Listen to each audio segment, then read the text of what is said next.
Hello students, मेरा नाम अमन है एंड मैं आप लोगों का वेलकम करता हूं हमारे इस official YouTube channel learn with Alok sir में, जो कि हमारे इंस्टीट्यूट लर्निंग हब इंस्टीट्यूट का एक ऑफिशियल यूट्यूब चैनल है। मैं आप लोगों को बताना चाहूँगा मेरे बारे में। मैं आप लोगों को कवर कराऊंगा हमारे सोशल साइंस के जितने भी पोर्शंस है, that is history, civics, economics and इसके अलावा geography.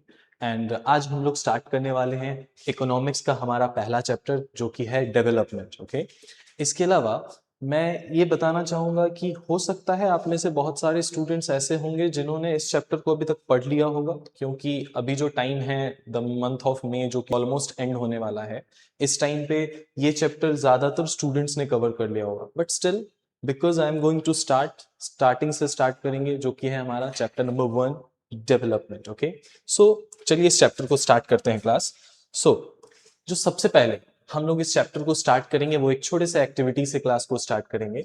So activity basically starts with 3 different questions. Okay, first question, what do we want in life to feel developed और सक्सेसफुल? हम लोगों को लाइफ में डेवलप्ड या सक्सेसफुल होने के लिए क्या चीजों की जरूरत है, कौन कौन सी चीजें हमें चाहिए सो दैट हम ये मान लें कि हाँ, हमारा डेवलपमेंट हो गया या फिर हम सक्सेसफुल हो गए। Second question, is money enough for happiness? Third question, what should India do to become a developed country? Okay, so what are your answers, class? I am quite sure that जितने भी students हैं उनके answers different होंगे। Class, हमारा chapter का जो basic core concept है वो यहीं से स्टार्ट होता है, दैट डेवलपमेंट की जो मीनिंग होती है वो हर लोगों के लिए अलग अलग होती है। हो सकता है मेरे लिए डेवलपमेंट कुछ और हो सकता है आपके लिए डेवलपमेंट कुछ और। Example, what do we want in life to feel developed or successful? Let's take an example of myself. मैं खुद की एग्जाम्पल लेता हूँ। सपोज मैं मानता हूं कि मेरी जो इनकम है वो इनकम डबल हो जाए या ट्रिपल हो जाए तो मैं मान लूंगा मेरा डेवलपमेंट हो गया। या फिर मैं ये बोल लूं कि मेरे घर के नीचे 4 गाड़ियां खड़ी हो जाए तो मैं सक्सेसफुल हो गया। Okay, so that is development for me. Okay, but दूसरे लोगों के लिए, बाकी लोगों के लिए डेवलपमेंट का मीनिंग कुछ और हो सकता है, जिनके पास ऑलरेडी ये सारी चीजें हैं अवेलेबल। ठीक है, जो चीजें मैंने अभी सोची है, जो मैं चाहता हूं, तो उनके लिए ऑब्वियसली डेवलपमेंट कुछ और होगा, बिकॉज वो लोग और भी लाइफ में आगे ग्रो करना चाहते हैं। Okay, is money enough for happiness? Now class, the most important question, क्या पैसे हमारे हैप्पीनेस के लिए सब कुछ है? क्या वो हमारे लिए वो सारी चीजें कर सकते हैं जो हमें चाहिए खुश रहने के लिए? Obviously not. I am quite sure सभी लोग यही आंसर देंगे, that no, money is not everything. Okay, and एक दूसरा तीसरा क्वेश्चन, दैट इंडिया क्या कर सकता है to become developed? So class, quite sure the most preferable answer is going to be higher GDP और higher per capita income और higher national income। अगर ये सारी चीजें हो जाए या फिर यहाँ की लोगों की जो परचेजिंग पावर है वो बहुत ज्यादा इंप्रूव हो जाए, सो हम मान सकते हैं दैट इंडिया क्या हो गया, डेवलप्ड हो गया। ठीक है, so these are some of the questions which you guys must discuss before starting this chapter. Okay, now so let's start the chapter, class. So first of all, our first topic, what is the meaning of development? Development hota kya hai? So development is generally defined as growth. Development को हम directly किससे relate कर सकते हैं? Growth से relate कर सकते हैं। Okay, some of the important developmental goals. Now कौन कौन सी चीजें अगर हम अचीव कर ले, हमारे वो कौन कौन से गोल्स फुलफिल हो जाए, that we can say that we are now developed. So first goal, seeking more income, means और ज्यादा इनकम मेरा इंप्रूव हो जाए, मैं और ज्यादा इनकम अर्न करने लगूं। Equal treatment in the society. Now as we know that India के अंदर इनइक्वलिटीज बहुत ज्यादा है, लोगों को कास्ट बेस या रिलीजन के बेसिस पे उनके साथ डिस्क्रिमिनेशन किया जाता है। ठीक है, सो वो सब चीज खत्म हो जाए और सभी लोगों के साथ इक्वल ट्रीटमेंट किया जाए, सब लोग एक दूसरे के साथ इक्वली ट्रीट करें, एक दो दूसरे को इक्वल ट्रीट करें। So that is also a developmental goal. Freedom. Now class, this is a you can say most important point for development. Like, can you say that I am not free, I don't have freedom, but I am developed? No, you cannot, obviously. इसका एक best example आप लोगों के book में है। Like एक urban family के एक रिच अर्बन फैमिली के एक लड़के का और एक रिच अर्बन फैमिली के एक लड़की का एग्जांपल लिया गया है। सो क्लास, फर्स्ट ऑफ ऑल उस रिच अर्बन फैमिली का जो वो लड़का है उसके लिए डेवलपमेंट क्या होगा? ऑब्वियसली नॉट फ्रीडम, उसके लिए फ्रीडम डेवलपमेंट नहीं है, उसके लिए डेवलपमेंट है कि वो एक किसी अच्छे रेप्यूटेड कॉलेज से एजुकेशन ले ले, वो कोई एक अच्छी जॉब कर ले, या फिर अपने फैमिली के बिजनेस को आगे ग्रो करे, उसके लिए वो डेवलपमेंट है। बट सेम उसी फैमिली में उसकी एक बहन है, लेट्स सपोज, उसके लिए डेवलपमेंट क्या होने वाला है? उसके लिए डेवलपमेंट होगा कि जितना फ्रीडम उसके भाई को मिल रहा है, what ever kind of freedom his brother is getting, same kind of freedom she must also get, उसके पास भी वो सेम काइंड के फ्रीडम्स हो। that is going to be a developmental goal for that rich urban girl, okay? So this is also an important aspect of development. Respect from others, this is the most important fact class, that everyone has money, but क्या हम लोग बोल सकते हैं that society में सभी लोगों को जिनके पास पैसा है उनको लोगों से रिस्पेक्ट मिलती है? नहीं मिलती है। देयर आर सर्टेन पीपल जो कि अनएथिकल वेज से पैसे कमा रहे हैं, सही तरीके से पैसे नहीं कमा रहे हैं, उनके पास पैसा तो है लेकिन लोग उनकी रिस्पेक्ट नहीं करते, कहीं ना कहीं पीठ पीछे उनके बारे में बुरा भला बोलते हैं। So that is a kind of what, that is also a kind of not developing scenario for those people, okay? So class, respect लोगों से मिल रही है, that is also a kind of development. हो सकता है मेरे पास पैसे कम हो सकता है मेरी सैलरी कम हो, बट लोग मुझे रिस्पेक्ट कर रहे हैं, मेरे लिए वही बहुत बड़ी बात है। तो मेरे लिए डेवलपमेंटल गोल वो रिस्पेक्ट होगा, okay? So class, again I am going to summarise this slide. Development is what? Development is growth. Which kind of growth? Growth from every aspect, growth from every sphere of life, okay? So you can say more income is also a growth, equal treatment is growth, freedom is growth, and apart from that, respect from other is also a growth, okay? Now let's move forward class. Different people, different goals. What does it mean? It simply means, जैसा कि मैंने initially बताया था, अलग अलग लोगों के लिए डेवलपमेंट का मतलब अलग अलग हो सकता है, उनके डेवलपमेंटल गोल्स अलग अलग हो सकते हैं। Let's see. So first one, different people has different notion of development. Now class, what is the meaning of this word notion? Different people has different notion of development simply means अलग अलग लोगों के लिए development का मतलब अलग अलग होता है। Let's C. It is because the life situation of people are different. Now the question is why अलग अलग लोगों के लिए डेवलपमेंट का मतलब अलग अलग होता है? क्योंकि उनके उन अलग अलग लोगों की जो लाइफ की सिचुएशन है वो सेम नहीं है। फॉर एग्जाम्पल मेरी जो लाइफ की सिचुएशन है वो, और कोई और दूसरा इंसान, फॉर एग्जाम्पल रिक्शा पुलर, उसकी लाइफ की सिचुएशन अलग होगी। या फिर let's take the example of Mukesh Ambani, उसकी लाइफ की सिचुएशन अलग होगी, ठीक है? So it is quite obvious thing कि मेरे लिए जो चीज डेवलपमेंट है वो मुकेश अंबानी के लिए तो ऑब्वियसली डेवलपमेंट नहीं हुआ, क्योंकि उसने वो सारी चीजें बहुत पहले अचीव कर ली, ठीक है? सो डेवलपमेंट का मतलब अलग अलग लोगों के लिए डिफरेंट इसीलिए होता है बिकॉज उनकी लाइफ की सिचुएशन क्या है क्लास, वो डिफरेंट है, ठीक है? Second point, people seek things that are most important for them or that which can fulfill their aspiration or desire.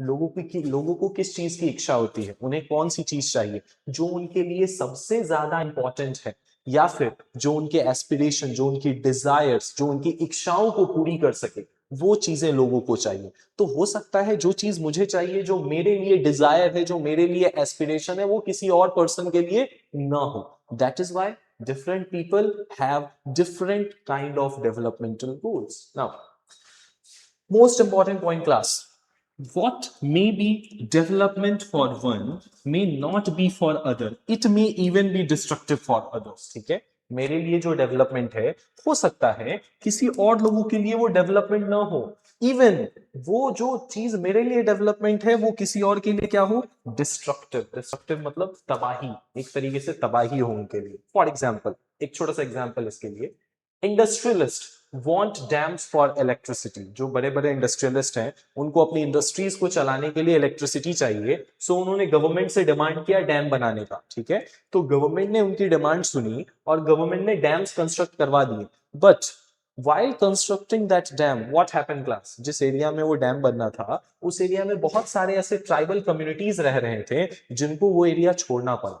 तो ये क्या हुआ, उनके लिए जो उनकी लैंड थी, उनका जो लाइवलीहुड जो कि उस एरिया में पूरी तरीके से इस्टेब्लिश था, वो सब कुछ चला गया। तो उनके लिए जिन लोगों को अपने घर छोड़ने पड़े, जिन लोगों को वो जमीन छोड़नी पड़ी, उनके लिए ये क्या है class, this is destructive.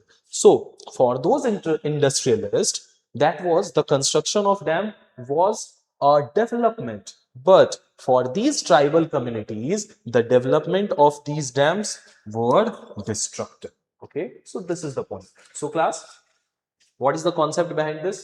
That different people have different kind of developmental goals because their life situations are different. Okay, and the next important point from this slide, that what may be development for us is not important for others also, that it is going to be development for them.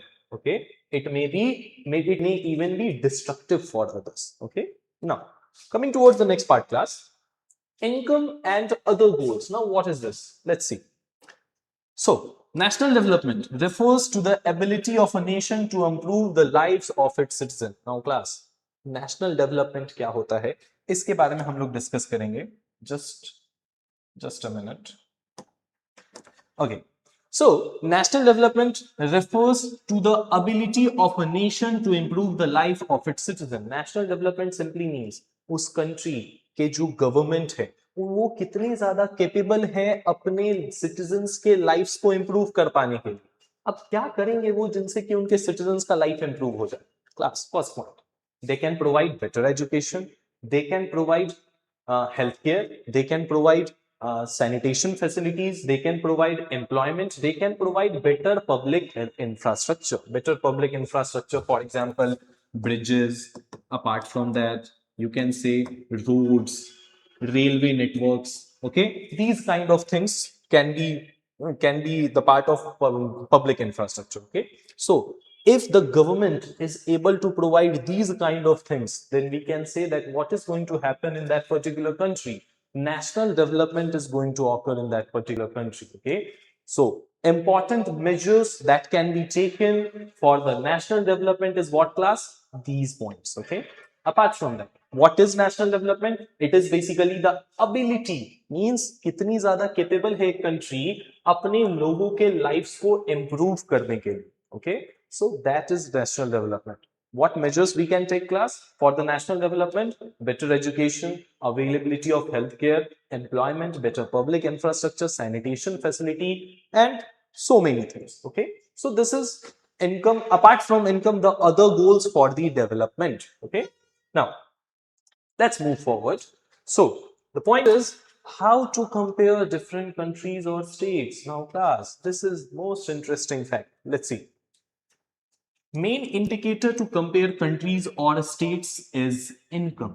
But just mind this sentence, income is not everything. It is an important indicator. It can be an important indicator, an important factor, but it is not everything. Okay, we will discuss about it later. Now let's see. We can compare different countries or states with income. Okay, now income is of two types: total income and per capita income. Okay, total income is also called national income, per capita income is also called average income. Okay class, now what are we going to do here? We are going to compare these 2 points: national income, that is also total income, that is also called total income. Okay, now let's see. It is not always reliable. Why it is not always reliable? We are going to discuss about that. And per capita income, which is also called average income, it is considered as the best indicator for comparing different countries or different states. Why it is best indicator? We are going to discuss about that also in the next slide. Let's see. See, class, first of all, we are going to compare countries through the national income criteria. First of all, national income is what? National income refers to the total income earned by the resident of a particular country over a period of time. Now, अब एक चीज ध्यान से समझेंगे हम लोग, आखिर ये नेशनल इनकम होता क्या है? नेशनल इनकम क्लास एक छोटे से एग्जांपल से समझते हैं. सपोज एक हाइपोथेटिकल सिनेरियो, एक इमेजिनरी सिचुएशन, एक कंट्री है जिस कंट्री के अंदर 1000 लोग रहते हैं. ठीक है, ना उन 1000 लोगों की सैलरीज या फिर उनकी जो इनकम है वो ऑब्वियसली अलग होगी, किसी की 500 होगी, किसी की 1000 होगी, किसी की 5000 होगी, किसी की 50,000 होगी, राइट। नाउ अब एक साल के अंदर उस कंट्री के वो जो डिफरेंट डिफरेंट पीपल्स हैं वो कितना पैसा कमा रहे हैं, ठीक है, उन सभी लोगों के इनकम का एक sum, what are we going to do class, we are going to add all those income at a place which is earned by those residents of a particular country during a year, और जो हमारा सम निकल के आएगा वो सम हमारा क्या होगा class, that is going to be the national income, जिसको कि हम क्या बोलते हैं, टोटल इनकम भी बोलते हैं। चलो एक छोटे से एग्जांपल से समझते हैं। For example there are 1000 people living in a particular country, okay. अब इन सभी लोगों का जो इनकम है वो डिफरेंट डिफरेंट है, ओके। बट जब हमने उन सभी इनकम को ऐड किया जो कि उन सारे लोगों ने एक साल में मिल करके कमाया था, इन सारे 1000 पीपल ने एक साल में मिल करके कमाया था, वो निकल के आता है suppose 50,000 rupees, okay. It is 50,000 rupees. Now ये 50,000 rupees is going to be what class, it is going to be our total income. It is going to be our total income, which is also called national income. Okay, so very basic thing. National income refers to the total income earned by the resident of a particular country over a period of time. Now ये period of time generally कितने time का होता है class? 1 year का होता है, okay? It is generally of 1 year, okay? एक साल के अंदर एक पर्टिकुलर कंट्री में जितने भी रेजिडेंट्स हैं उन सभी रेजिडेंट्स यानी कि सिटीजन्स, उन सभी सिटीजन्स ने एक साल में मिल करके जितना पैसा कमाया उन सारे पैसों को हम क्या बोलेंगे क्लास, नेशनल इनकम या फिर total income, okay. Now let's move forward. Countries with higher national income are considered developed countries, but you know what, this is not always true. Why? Let's see. Countries, इस point को दोबारा समझते हैं, ऐसी countries जिनके national income ज्यादा है उनको माना जाता है डेवलप्ड कंट्रीज, ओके। नाउ अब ये क्यों सही नहीं है, बिकॉज यहां पर एक पॉपुलेशन फैक्टर होता है जो कि इस डेटा को कई बार रॉन्ग प्रूफ कर देता है। Why it is wrong, see however national income may not be a true indicator as we have discussed earlier in the previous slide class, जैसा कि हमने प्रीवियस स्लाइड में देखा था, नेशनल इनकम हमेशा एक ट्रू इंडिकेटर नहीं होता है जिससे कि हम लोग दूसरी कंट्रीज को कंपेयर करें, because of what, because of this population factor. Now क्या मतलब है इसका, इस पॉपुलेशन फैक्टर का क्या मतलब, चलो एक छोटे से एग्जांपल से समझते हैं। सपोज अब हम सभी को पता है कि इंडिया का जो पॉपुलेशन है वो around 1.5 billion people, okay. Now अब इसको कंपेयर करते हैं जापान की पॉपुलेशन से, तो जापान की पॉपुलेशन हमारे पॉपुलेशन से कंपैरेटिवली बहुत कम है। I don't know the exact figure but let's say 10 crore. I don't think कि 10 करोड़ भी जापान की पॉपुलेशन होगी, but let's say 10 crore, okay. Now India का नेशनल इनकम, बिकॉज यहाँ का पॉपुलेशन ज्यादा है तो लोगों का जो टोटल इनकम निकल के आएगा, यानी कि सभी लोगों के इनकम को जब हम जोड़ेंगे तो वो जो टोटल इनकम आएगा वो जापान से कहीं ज्यादा आएगा, ठीक है। बट क्या इसका मतलब इंडिया जापान से ज्यादा डेवलप्ड है class? Not at all. As we all know, this is the true fact that India is not more developed than Japan. Japan is basically much more developed than India. Okay, so that is why, because of this population factor class, what happens here? That national income is not a reliable indicator for comparing different countries. Okay, now to overcome this drawback, यानी कि इस drawback से बचने के लिए हमने क्या किया? Per capita income is a better indicator to compare different nations. Per capita income क्या है क्लास? एक better indicator है जिससे कि हम क्या करते हैं, अलग अलग countries को compare करते हैं। Now what is this per capita income? What is this? Let's try to understand in the next slide. Again इसको एक बार summarize करते हैं। What is national income class? National income is basically the sum of income earned by the resident of a particular country during a year. Okay. Now, what is this? Now the point is, national income is not a true indicator. Why it is not a true indicator? Because of the population factor. Now, to overcome this drawback, इस drawback से overcome करने के लिए, इस population factor से बचने के लिए हमने क्या किया क्लास? Per capita income का help लिया, जो कि एक better indicator है। Now एक better indicator कैसे है? चलो next slide में समझते हैं। ओके सो क्लास अब हम लोग देखेंगे कंपैरिजन पर कैपिटा इनकम से की मदद से हम लोग कैसे करते हैं अलग अलग कंट्रीज का। ओके नाउ लिसन, सो सबसे पहले इट इज ऑब्टेन, आखिरकार ये पर कैपिटा इनकम निकलता कैसे है? सो पर कैपिटा इनकम निकालने के लिए हम लोग किसकी हेल्प लेते हैं क्लास? सबसे पहले हमें चाहिए सम ऑफ इंडिविजुअल इनकम्स, यानी कि हमारा total income.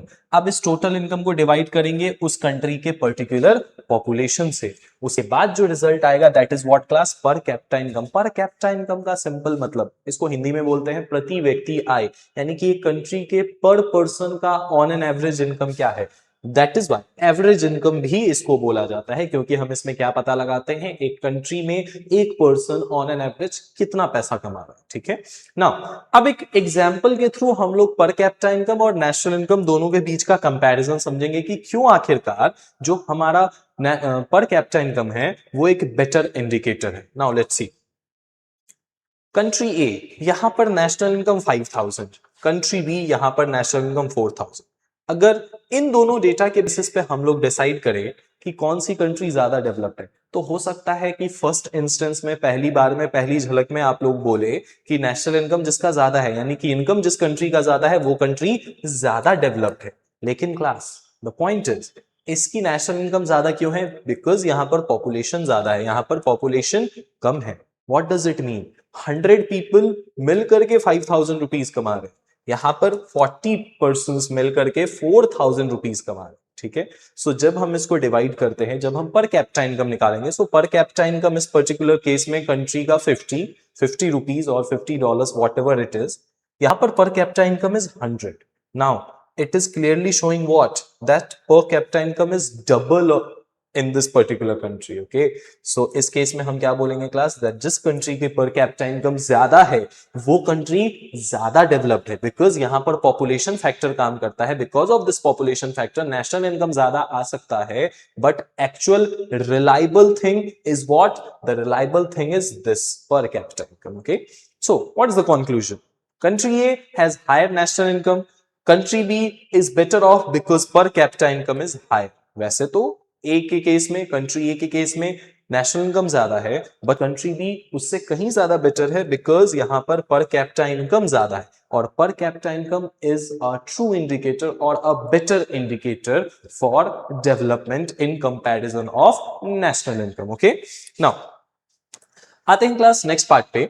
So world bank publish करता है WDR। What is this WDR? World development report. Okay, every year it is published to compare nations on the basis of per capita income. Now class, world development report कौन से criteria पे based होता है? It is based completely on per capita income. जिस country की per capita income ज्यादा है उस कंट्री को उस अकॉर्डिंग रैंक किया जाता है इस वर्ल्ड डेवलपमेंट रिपोर्ट के अंदर। Okay, now see, according to the world bank classification countries को 4 डिफरेंट लेवल्स पे डिवाइड किया गया है। सबसे पहला लो income countries, lower middle income countries, upper middle income countries and high income countries. Now class, इस क्लासिफिकेशन में हाई इनकम कंट्रीज सबसे टॉप पे आती हैं, लो इनकम कंट्रीज सबसे नीचे आती हैं। अब इसके क्या क्राइटेरियाज है? लेट्स सी।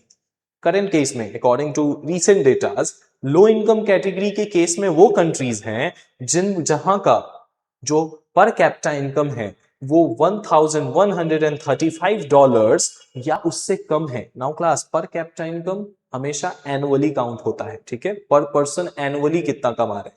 सो $1135 या उससे कम अगर एक साल के अंदर किसी एक कंट्री के लोग ऑन एन एवरेज कमा रहे हैं, तो वो कंट्री कौन से लेवल, कौन से कैटेगरी में जाएगा? लो इनकम कंट्रीज की कैटेगरी में जाएगा। लोअर मिडिल इनकम कंट्रीज की कैटेगरी में वो कंट्रीज हैं जहां के लोग एक साल में ऑन एन एवरेज 1136 से लेकर के $4495 तक अर्न करते हैं। ओके, इसके बाद आता है class upper middle income countries, जहां पर ऑन एन एवरेज एक पर्सन एक साल में $4496 से लेकर के $13,935 तक अर्न करते हैं। And high income countries, that is जहां पर एक साल में ऑन एन एवरेज एक पर्सन 13,936 या उससे ज्यादा अर्न करते हैं। Now the obvious question is going to come in your mind that India कौन से लेवल पे आता है? India is in which category? So India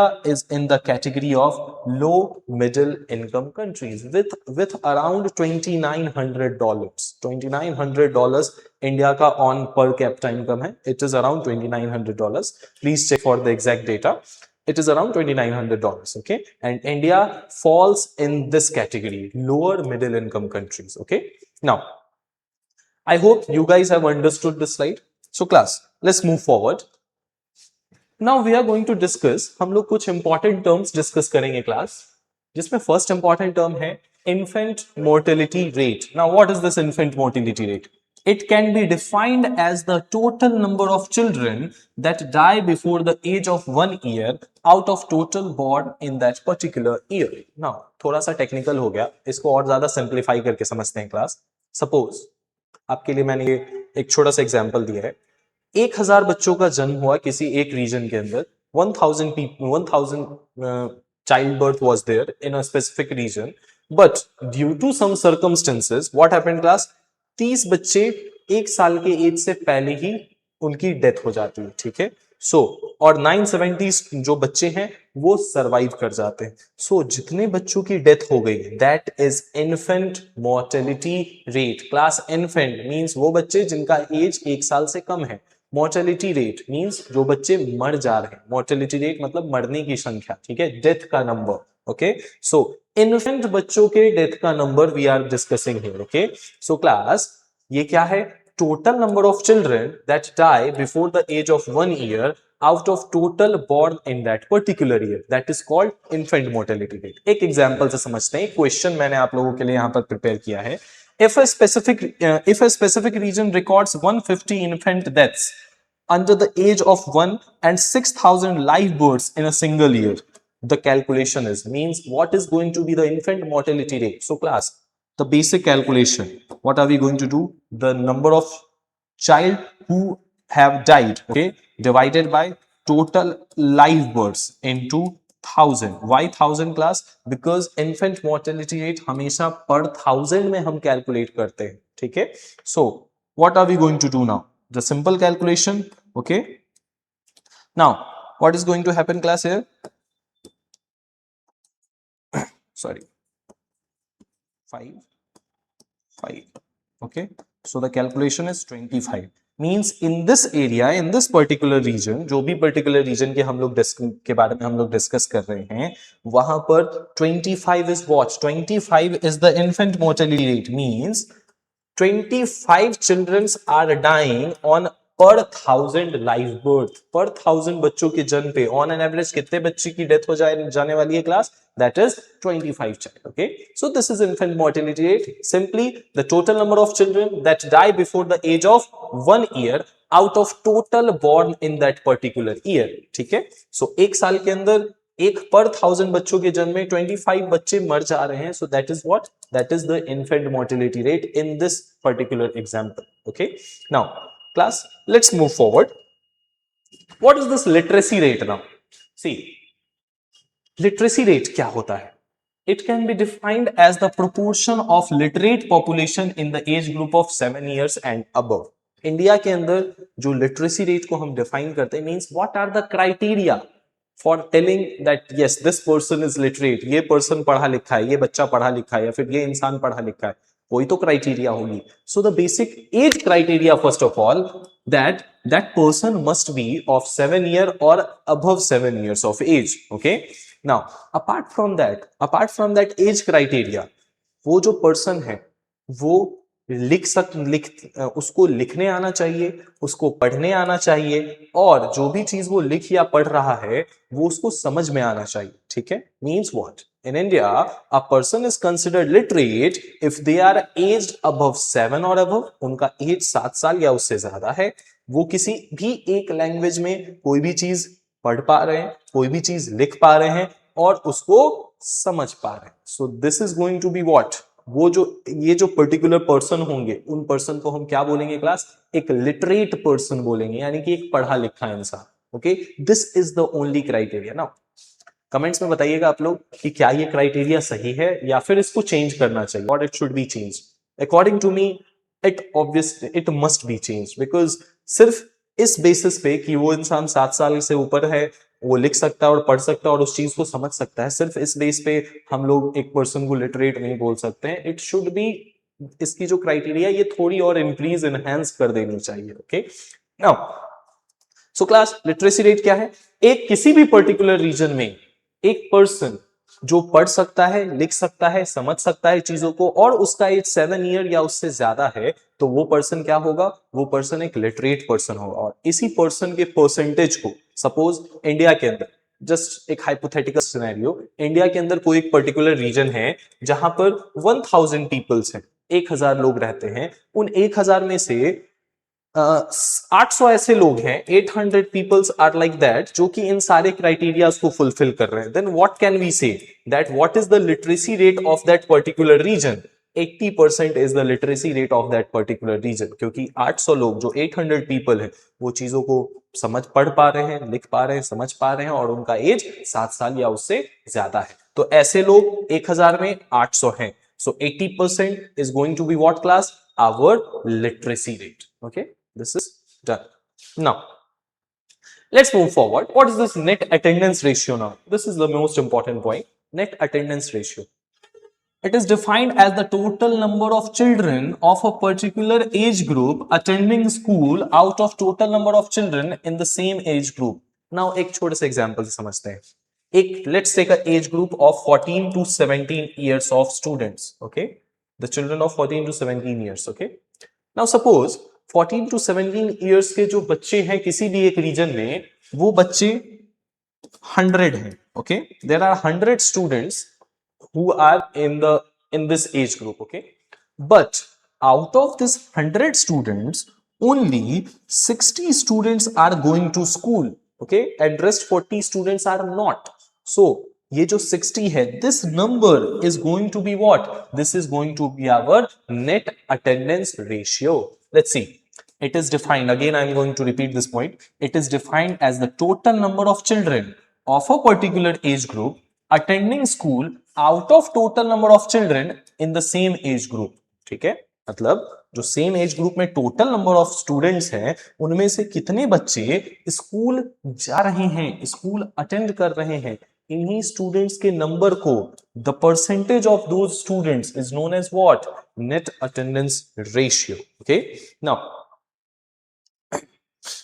class, net attendance ratio find करने का एक जो सिंपल फॉर्मूला है, that is children attending school divided by total children into 100. What are we going to get? We are going to get the exact net attendance ratio. It is not in percentage but is in number form. Okay, now let's move forward. The important point, public facilities. Now what is this public facilities class? जैसा कि मैंने starting में discuss किया था, national development. National development यानी कि एक government कितनी ज्यादा कैपेबल है अपने लोगों के लाइफ को इंप्रूव करने के लिए. तो लोगों के लाइफ को इंप्रूव करने के लिए उनको डिफरेंट डिफरेंट टाइप के फैसिलिटीज देनी होंगी. Means what? For national development public facility is important. Okay, individual development is a different thing. Okay, उसके लिए हमें इनकम चाहिए, उसके लिए हमें रिस्पेक्ट चाहिए और इक्वल ट्रीटमेंट चाहिए, different different things. But here we are talking about our national development, the development of our society. So for that, what different kinds of things we need? Let's see. Income is a good tool of development, but it is not everything. Starting में मैंने ये point बताया था class, that income is a good tool, but it is not everything. The same point is repeated here. Okay, example, more income cannot give us a pollution free environment. Now suppose आप जैसे, आप लोगों में से कुछ लोग जो दिल्ली में होंगे या फिर किसी भी बड़े मेट्रोपॉलिटन सिटी में होंगे, आपके पास पैसा तो बहुत है, लेकिन क्या आप उस पैसे से अपने लिए एक पॉल्यूशन फ्री एनवायरनमेंट खरीद सकते हैं? ना, आप में से कुछ लोग बोलेंगे हाँ सर, पॉल्यूशन फ्री एनवायरनमेंट तो खरीद सकते हैं, एक एयर प्योरीफायर लगा लेंगे अपने घर में. So class, that is eight micro level. ना वो एयर प्योरीफायर लेके आप ऑब्वियसली मार्केट प्लेसेस पे तो नहीं घूमने वाले. सो आपको एक whole clean city, clean environment वाली सिटी चाहिए. तो क्या आपके पास जो पैसा है, क्या आप उससे ऐसा कर सकते हैं? Quite impossible, right? So we can say that with more income we can not give ourself a pollution free environment. क्या हमारे पास बहुत पैसा आ जाए तो हम एक ऐसा लाइफ अज्यूम कर सकते हैं जिसमें कि मुझे कोई भी बीमारी ना हो? like my body is going to be free from any kind of disease, कोई भी disease मुझे ना हो, कोई भी बीमारी ना हो. It is also quite impossible. ठीक है, हो सकता है उस बीमारी के लिए मैं हायर स्टैंडर्ड्स के ट्रीटमेंट अफोर्ड कर सकूं अपने पैसों से, लेकिन ये अज्यूम करना कि मुझे कोई बीमारी होगी ही नहीं, that is impossible. Okay, so more income can not give us those kind of things which is important for development, not cannot give us everything which is important for development. So public facilities like education, health facilities, cleanliness, pollution free area is also important to sustain life. So class, these points are also going to be important for our national development and for the sustenance of life. Okay, now moving further, here comes a very good question. Why money in our pocket cannot buy all the goods and services which we need to live well? जो हमारे pocket में पैसे हैं वो सारी चीजें क्यों नहीं खरीद सकती हैं जो चीजें हमें जरूरी हैं हमारे लाइफ को अच्छे से जीने के लिए? क्या लगता है, क्या इसका आंसर होने वाला? अब इसका आंसर मैंने पिछले स्लाइड में ही दे दिया क्लास. ऑब्वियसली जो हमारे पास पैसा है, हमारे पास जो पैसे हैं, क्या उन पैसों से हम लोग अपने लिए एक पॉल्यूशन फ्री एनवायरनमेंट खरीद सकते हैं? Obviously we can not. Okay, क्या हमारे पास जो पैसा है, क्या उससे हम एक डिजीज फ्री बॉडी अपने लिए परचेज कर सकते हैं? We can not. We cannot purchase all those kind of things which is important, okay, which is important for the sustenance of life, which is important for living in a well and good environment. Okay, सबसे important factor मैं आप लोगों को बता दूं class, यहाँ पर जो important factor आएगा, जो हमारे पास पैसे हैं उससे हम क्या नहीं खरीद सकते हैं.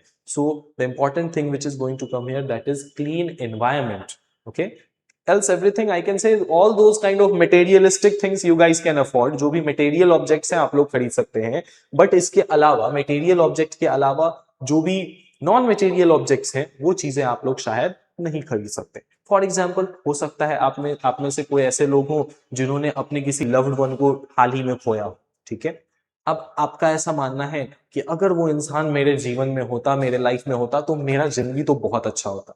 आपके पास बहुत पैसा है, क्या आप उस इंसान को अपने लाइफ में वापस ला सकते हैं? नहीं ला सकते. ठीक है, so here is the answer of this question, that हमारे पास जितने भी पैसे हैं वो काफी नहीं है. वो हमारी सारी उन जरूरतों को, वो हमारी सारी उन चीजों को पूरा नहीं कर सकते हैं जो हमें एक अच्छा लाइफ जीने के लिए चाहिए.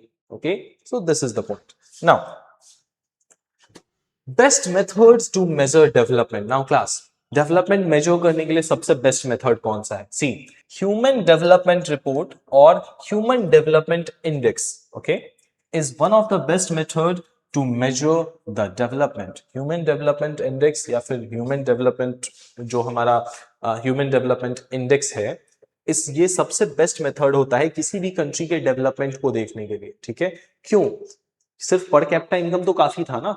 नो, अभी तक हम लोगों ने ये पॉइंट समझ लिया है class, that income is important but income is not everything. We have to look at a mix of goals. हम लोगों को और भी बहुत सारी चीजें चाहिए डेवलपमेंट के लिए. So why human development report is important? Human development report is important because it takes education, it takes healthcare, it takes per capita income also as their base criteria to rank countries, which means it is a mix of goals, means it is taking everything apart from income. It is also taking healthcare facilities, it is also taking the literacy rate. Education means how literate people are there in a particular country, and after considering all these factors they are ranking different countries. Okay, so class, India की ranking 130th. ठीक है, in this human development report India is at quite low position. The position is just 130th position. And why it is considered as the best method to measure? The basic point is because it is not just taking the income criteria, it is also taking the healthcare infrastructure, what is the healthcare situation in that particular country, what kind of educational facilities the people of that particular country are getting, वहां के लोग कितने ज्यादा literate हैं, कितने ज्यादा पढ़े लिखे हैं. इन सारी चीजों के बेसिस पे कंट्रीज को रैंक किया जा रहा है. Okay, so that is why it is considered as the best method, one of the best method to basically measure the development. Okay class, now Let's move forward. Body mass index. Now class, why, what is this body mass index now? Now यहाँ पर हम लोग थोड़ा सा calculation करेंगे, ठीक है? It is going to be very important part of this chapter.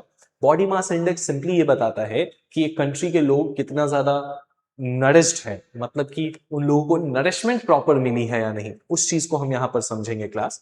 So body mass index first of all can be calculated by tapping the weight. यहाँ पर टेपिंग का मतलब है by measuring the weight. Okay, by measuring the weight of a person in KG, by measuring the weight of a person in KG and height in metres. हमें दो चीजों की requirement होगी बीएमआई को पता लगा, बीएमआई का पता लगाने के लिए. कौन कौन सी चीजें class? First of all wait of a person, वो कौन से यूनिट में चाहिए? केजी के यूनिट में चाहिए. And height of a person, वो कौन से यूनिट में चाहिए? तो मीटर्स में चाहिए. ठीक है.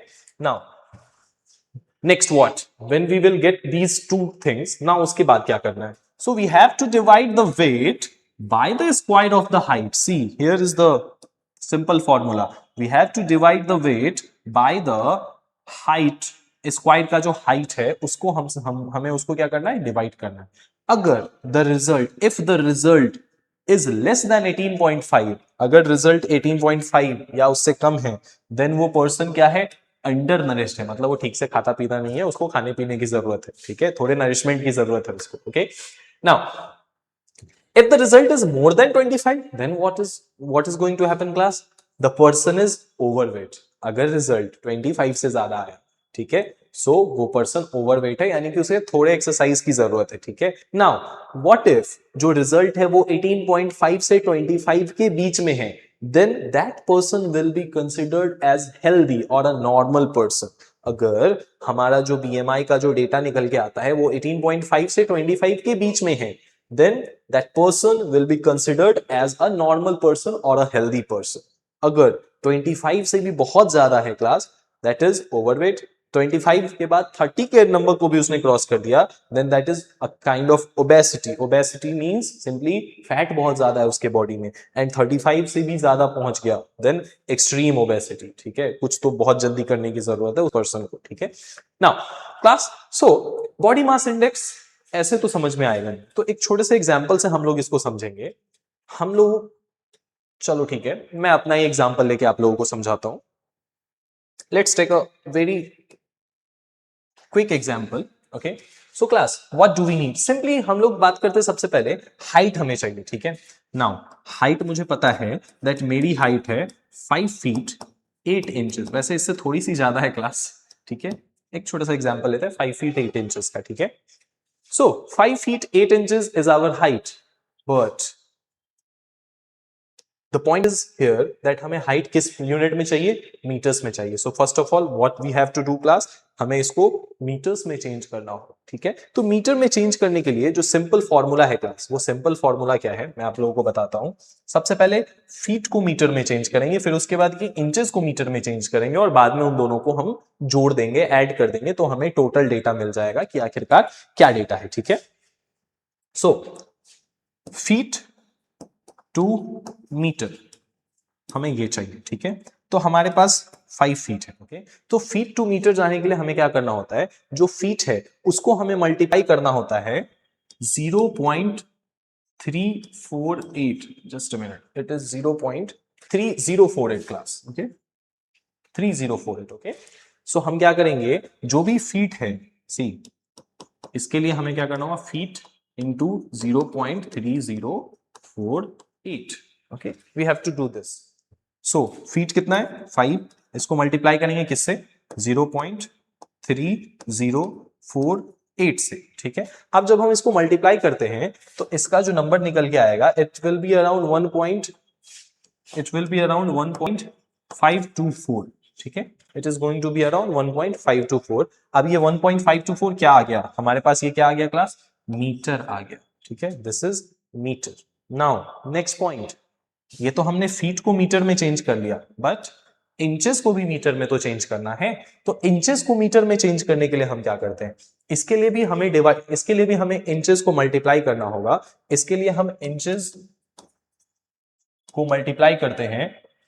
It is 0.0024. 0.0254, sorry, 0.0254. Okay, now so inches into 0.0254, so how many inches we have? 8. So 8 into 0.0254. now इसको मल्टीप्लाई करेंगे क्लास. सो इसको मल्टीप्लाई करने के बाद जो हमारे पास नंबर आने वाला है वो आने वाला है 2525. Okay, 2525. Sorry, it is not 2525, 0.2032. Okay, हमने क्या किया? फीट को चेंज कर लिया मीटर में, उसके बाद हमने क्या किया? इंचेस को भी चेंज कर लिया मीटर में. नाउ अब हम इस दोनों को क्या करेंगे class? We are going to add it. तो अब इस दोनों को हमें क्या करना है? ऐड करना है. सो इसको ऐड करेंगे. So after adding these two terms, what are we going to get? We are going to get 1.7272. ठीक है. So now what is this? This is my height in metres. Okay, थोड़ा lengthy calculation है, एक बार दोबारा से इसको explain करता हूं, ध्यान से समझना. So class, students, what have we done? This was my actual height, 5 feet 8 inches.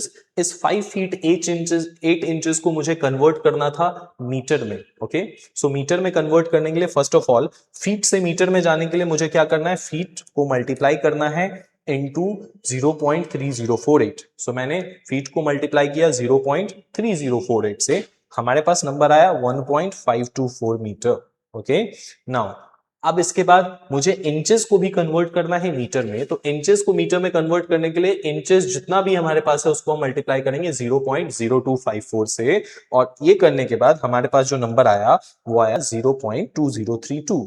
ठीक है. नाउ अब इस दोनों को हम ऐड कर देंगे ताकि हमारे पास वो कंप्लीट मीटर का एक डेटा आ जाए. सो इस दोनों को ऐड करने के बाद जो डेटा आया वो है 1.7272. ठीक है. नाउ क्लास, वेट केजीज में, तो जनरली हम लोग वेट केजीज में ही मेजर करते हैं. सो सपोज एग्जैक्टली मुझे याद नहीं, बट सपोज मेरा वेट है 70 केजीज. ठीक है, तो मैंने 70 केजी का एक नंबर लिया. नाउ बीएमआई निकालने के लिए class, what is the formula for BMI? See, weight in KG by height in metre square. Height मुझे पता चल गया, बस इसका स्क्वायर करना है. ठीक है, सो वेट इन केजीज 70 बाय 1.72 का स्क्वायर. ओके, नाउ इसे कैलकुलेट करेंगे क्लास. सो अगर हम इसे कैलकुलेट करते हैं, सो ये आता है 70 बाय, इसका स्क्वायर करेंगे क्लास, 1.72 का स्क्वायर अप्रॉक्स 2.95 के आसपास आएगा. ठीक है. नाउ इसको हम जब सॉल्व करते हैं तो इसका जो नंबर आता है दैट इज अराउंड 23.7. ठीक है, the BMI is going to be around 23.7. So class, 23.7, it is in this range. So I can say that I am a healthy person. Okay. Now, एक बार आप इन कैलकुलेशंस को एक बार cross check कर लेना. वैसे I think ये सारे calculation सही हैं. दैट इज वाई ये जो नंबर आया है ये हेल्दी वाला नंबर है, because I feel that I am healthy. Okay, now एक बार इसको समराइज करते हैं क्लास दोबारा से. ठीक है, फटाफट. So let's see what is BMI. BMI के लिए हमें दो चीजों की रिक्वायरमेंट है. सबसे पहला वेट. वेट चाहिए कौन से नंबर में? वेट चाहिए कौन से यूनिट में? केजीज में. हाइट चाहिए मीटर्स में. ठीक है, तो इसके बाद जब हमारे पास वेट और हाइट आ जाएगा तो वेट को डिवाइड करेंगे हाइट के स्क्वायर से. ठीक है, तो हमारे पास वेट आ गया 70 केजी, हाइट मेरे पास था 1.72, तो इसका स्क्वायर दैट इज 2.95 अप्रॉक्स. ठीक है. नाउ इसको सॉल्व करने के बाद जो नंबर निकल के आता है दैट इज 23.7. तो मेरा बीएमआई हुआ 23.7 and 23.7 is in this category. Okay, so I am in the normal category or you can say I am a healthy person.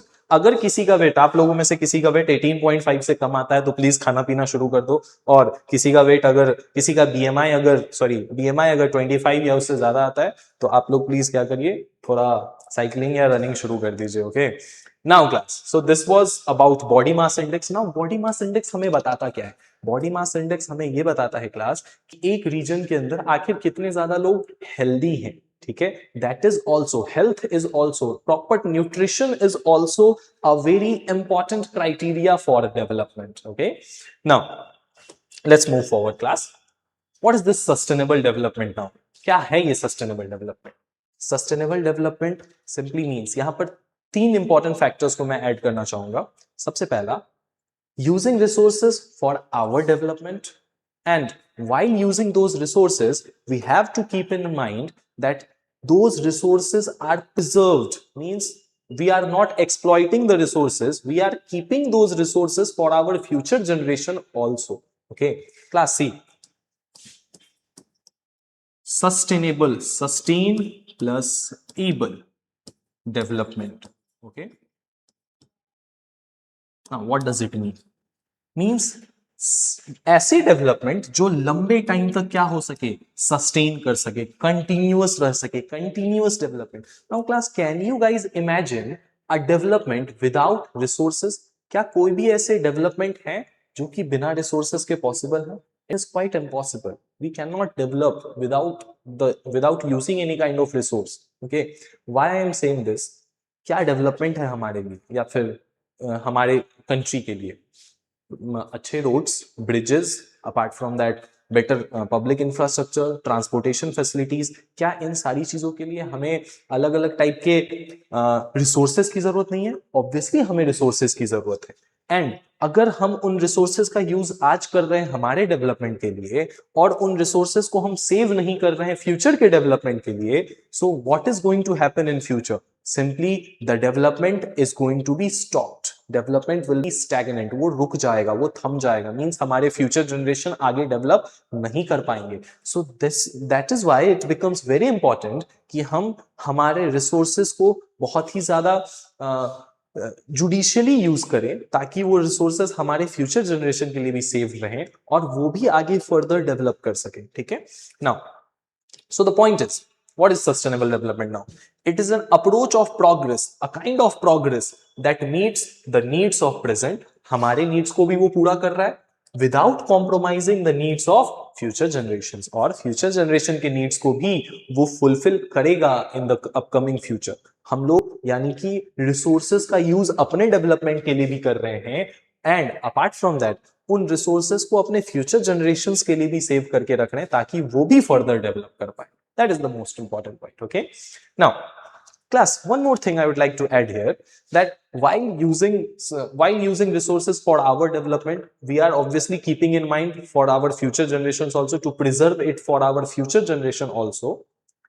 We also have to keep one more thing in our mind, that our environment must be protected. Okay, means हम लोग अपने environment को harm नहीं करें। ठीक है, different type के pollutions create ना करें, वो भी सस्टेनेबल डेवलपमेंट का एक बहुत इंपॉर्टेंट पार्ट है। ठीक है, now three things which I have added here. First of all, using resources for our development. Okay, apart from that, preserving those resources means using that resources judicially so that it could be preserved for future generation also. And apart from that, while using the resources, we are keeping this in mind that our environment also must be protected. Okay, now environment degradation and sustainable development. Now class, in today's world, for our greediness, we have to say this, we have to admit this point, बहुत सारे लोग ऐसे हैं जो अपने grid के लिए, ठीक है, हमारे एनवायरमेंट को, हमारे रिसोर्सेज को बहुत ज्यादा एक्सप्लॉइट करते हैं। ठीक है, so because of that exploitation, because of that environmental degradation, हमारा जो सस्टेनेबल डेवलपमेंट का जो ये गोल है, ये गोल बहुत ज्यादा खतरे में आ चुका है। We can not achieve sustainable development. We would not be able to preserve those resources for our upcoming generation if this thing is going to be continued. Okay, now see, environment degradation refers to the destruction of natural environment by human activities to fulfill their greediness of the human. Okay, now listen class, what is the point here? The simple basic point here is, what is this environmental degradation? Environmental degradation simply means the destruction of natural environment. What are we doing? What are we doing, class? We are destroying our natural environment. We are destroying our forest. We are destroying our basically underground mines. Apart from that, marine life, everything we are destroying. Okay, because just to fulfill our greediness. Okay, which is obviously not good. If we will continue these kind of activities, then what is going to happen? We will be never able to achieve our sustainable developmental goals. Okay, that is the point. Now, the mismanagement of natural resources has resulted into the environmental degradation in the form of air and water pollution and depletion of natural resources. Mismanagement means what? Using resources without proper planning. Okay, we are using resources without proper planning. We are simply exploiting the resources. And because of that, what is happening class? क्या हो रहा है उसकी वजह से? उसकी वजह से हम लोग अलग अलग टाइप के environmental degradation issues को create कर रहे हैं in the form of air and water pollution, and सबसे important हमारे natural resources deplete होते जा रहे हैं. Deplete means class reduce होते जा रहे हैं. Reduce means खत्म होंगे means future generation के लिए save नहीं होंगे, and फिर उस केस में sustainable development will not be possible. Okay, now it has also threatened the dream of sustainable development, and because of all these things, जैसा कि मैंने पहले बताया, हमारा जो sustainable development का सपना है कि हमारे future generation भी आगे develop करेंगे. हम लोग आज रोड पे चलने वाली गाड़ियां बना रहे हैं, फ्यूचर में हमारी जनरेशन जो आने वाली हैं वो हवा में चलने वाली गाड़ियां बनाएंगे. ठीक है, तो उनके लिए भी उन्हें कहीं ना कहीं रिसोर्सेस की जरूरत है, एंड अगर हम लोग रिसोर्सेस एक्सप्लॉइट करेंगे, सो वो जो ड्रीम है वो कभी भी पूरा नहीं हो पाएगा. रिसोर्सेस डिप्लीट होने से डेवलपमेंट रुक जाएगा, एंड हमारे जो फ्यूचर जनरेशंस हैं they will not be able to develop further. That is the important point class. Okay, now the chapter is almost over here. Now we are going to discuss some questions class that we have basically done here. जितने भी important points हैं इस chapter में, जितने भी important points है class, NCERT की एक बहुत पुरानी आदत है कि वो एग्जांपल्स अपने बुक में बहुत सारे डालते हैं. आप लोग अगर बुक को गो थ्रू करेंगे then you will find so many kinds of examples in the book. There are so many kinds of examples. So मैंने यहाँ पर आप लोगों के लिए वो सारे इंपॉर्टेंट टॉपिक्स निकाल के लाए थे. मैंने वो सारे इंपॉर्टेंट टॉपिक्स यहाँ पर निकाले थे जो इंपॉर्टेंट टॉपिक्स आपके लिए बहुत ज्यादा इंपॉर्टेंट है. जो कोर कॉन्सेप्ट्स हैं उसके बारे में हम लोगों ने यहाँ पर डिस्कस किया. I hope I was able to make you guys understand properly. This was my first video. Okay, and actually this is my first video which I am recording online. So if there is any kind of suggestion from you guys that what can I improve or what can be done in a better way, please comment down below. Okay, now we are going to discuss few questions. After that we will end this lecture. Okay, so first question class: a large dam project may be considered development for industrialists but not for tribal people, because now class, very easy question. It is like ABCD for you guys now, which though for those people who have understood this lecture.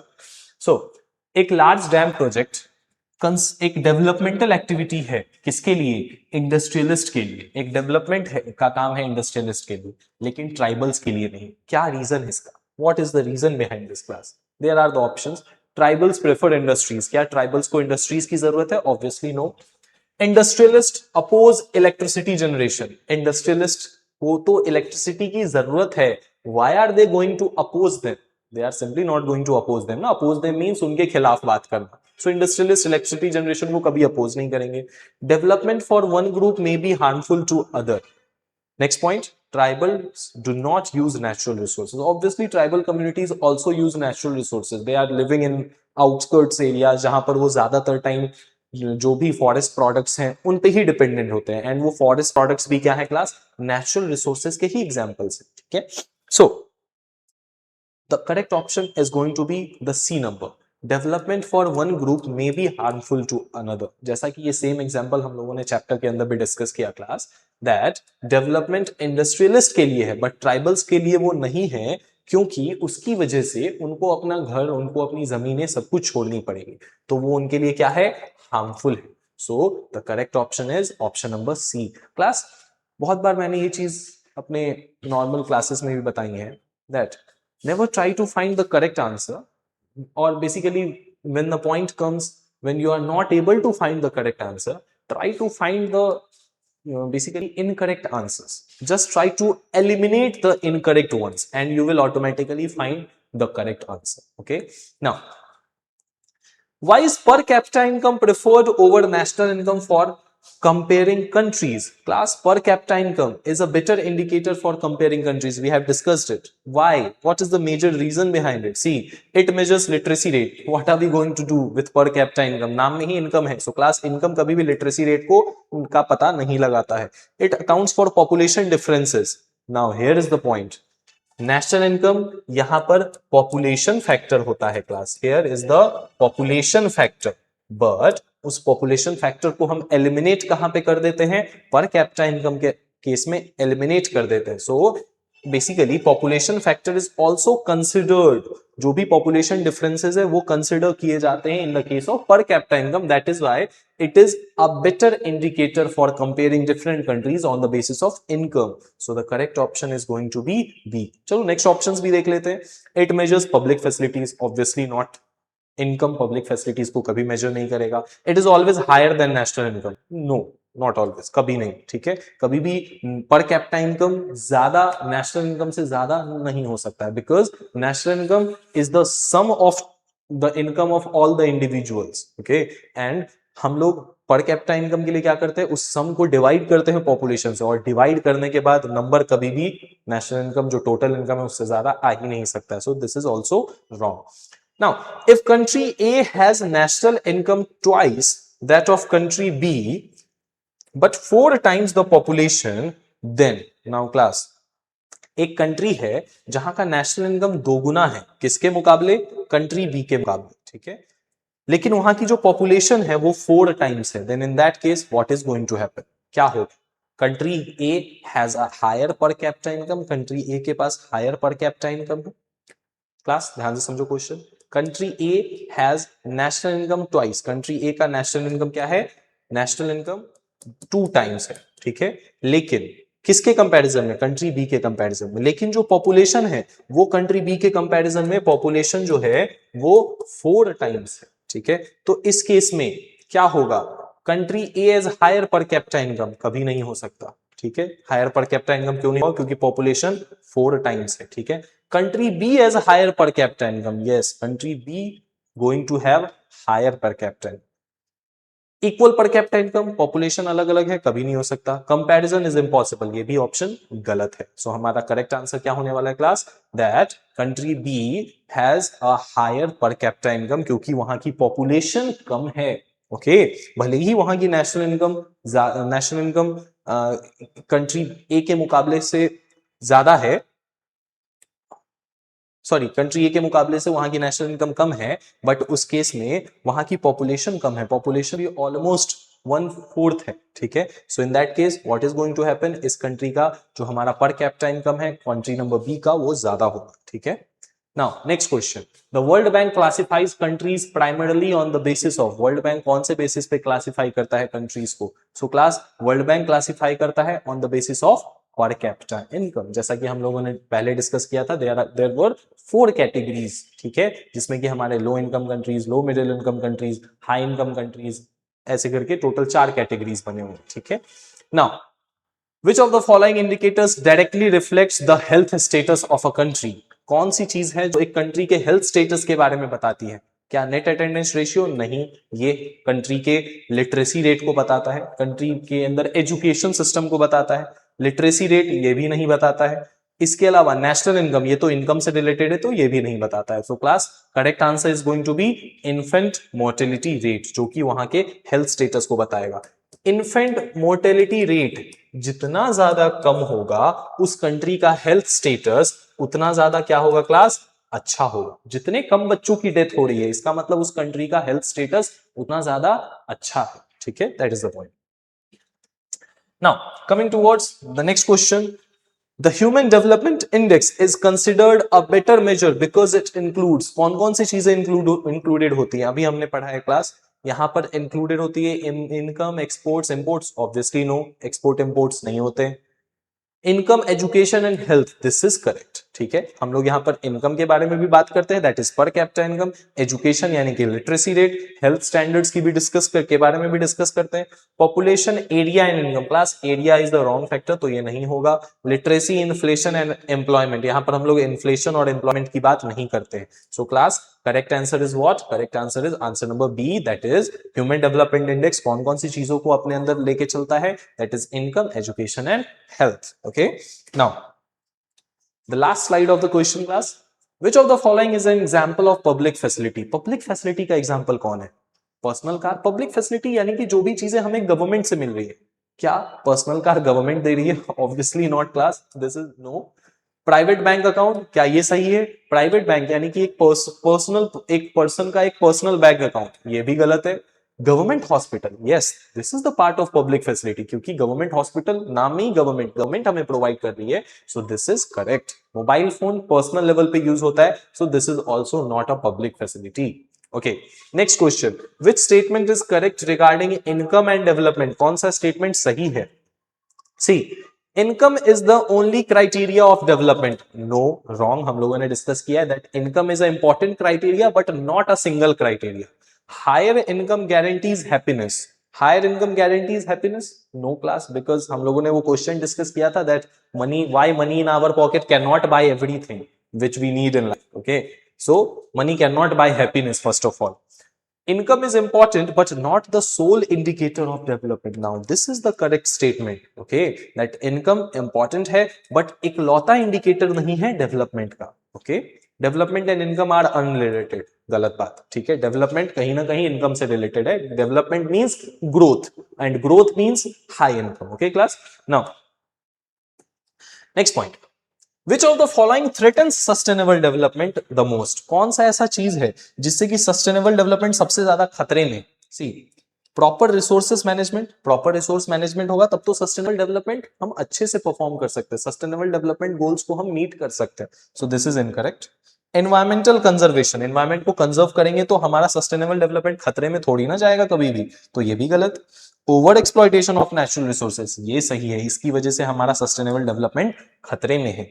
Last क्या है? Improved health care. Health care कभी भी sustainable develop, ये improve, अगर health care improve हो रहा है तो ये सस्टेनेबल डेवलपमेंट के लिए खतरा नहीं हो सकता है। So this is also a wrong answer. Okay, so class, here we are going to end our this session of development. I hope you guys have understood the core concepts, the topics which I have taught you guys today. If you guys have any kind of suggestion or any kind of questions, you can drop your questions in the comment section. Please like, share and do subscribe to our channel. I will try to come up with more interactive classes for you guys. Okay, so thank you. So thanks to you guys. Okay.